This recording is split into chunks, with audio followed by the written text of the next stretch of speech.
All India Muslim जमात के राष्ट्रीय अध्यक्ष मौलाना मुफ्ती शहाबुद्दीन रजवी बरेलवी ने साक्षी महाराज के बयान पर पलटवार किया है। उन्होंने कहा, मुसलमानों को साक्षी महाराज जी बदनाम कर रहे हैं। मैं उनको चैलेंज करता हूं कि पूरे भारत से एक मुसलमान का नाम बता दें जिसकी 4 बिंबियां और 40 बच्चे हैं।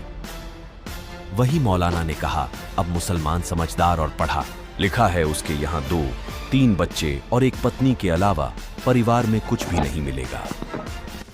साक्षी महाराज साहब इख्तदार के नशे में इतना चूर हैं और इतना गुरूर और घमंड में हैं कि वो पूरे मुसलमानों को कटघरे में खड़ा करना चाहते हैं और उनको बदनाम करने में लगे हुए हैं। मैं उनको चैलेंज करता हूं कि भारत में एक मुसलमान का नाम बता दें जिसकी 4 बीवियां हैं और उसके 40 बच्चे हैं।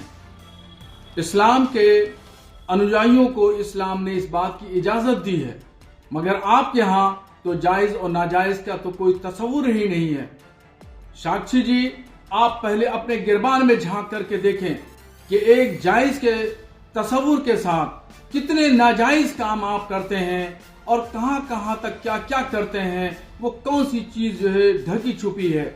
मगर मुसलमान जो है वो जायज और नाजायज के फलसफे के साथ काम करता है।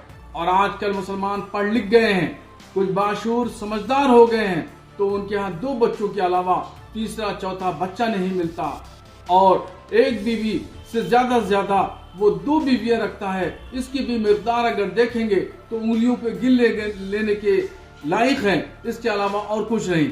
मगर साक्षी जी, आप अपने यहाँ गौर करें और ध्यान दें तो आपके यहाँ न जाने इस तरीके से कितनी लेने मिलेंगी और कितनी तादाद मिलेगी जो गिनती और शुमार में नहीं है। यहां तक ये देखा गया है, मीडिया में आता है कि नाजायज बच्चे के नाजायज जो बच्चा है पैदा हुआ है वो अपने बाप का नाम देने के लिए उसको कोर्ट कचहरियों को चक्कर लगाना पड़ता है और उसको जाकर के पुलिस में गुहार लगाना पड़ती है, तब जाकर के कहीं बड़ी सालों की लड़ाई के बाद, कानूनी लड़ाई के बाद फिर उसको जो है वो कोई बाप का नाम मिल पाता है। तो ऐसी कंडीशन को आपको देखना चाहिए और ये भी बात समझना चाहिए कि औलाद देना ये खुदा का काम है और ये खुदा के इख्तियार में है।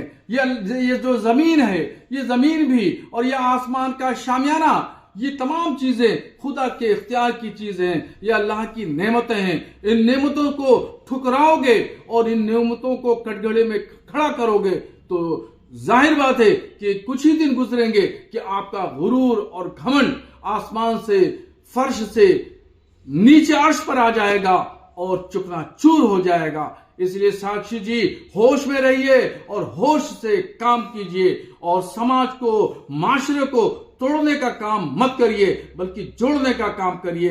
नफरत फैलाना बंद कर दीजिए, मोहब्बत फैलाइए, तो उसमें आपका भला होगा, माशरे का भला होगा, समाज तरक्की करेगा, देश तरक्की करेगा, वरना इसके नताइज आपके हक में बेहतर नहीं होंगे।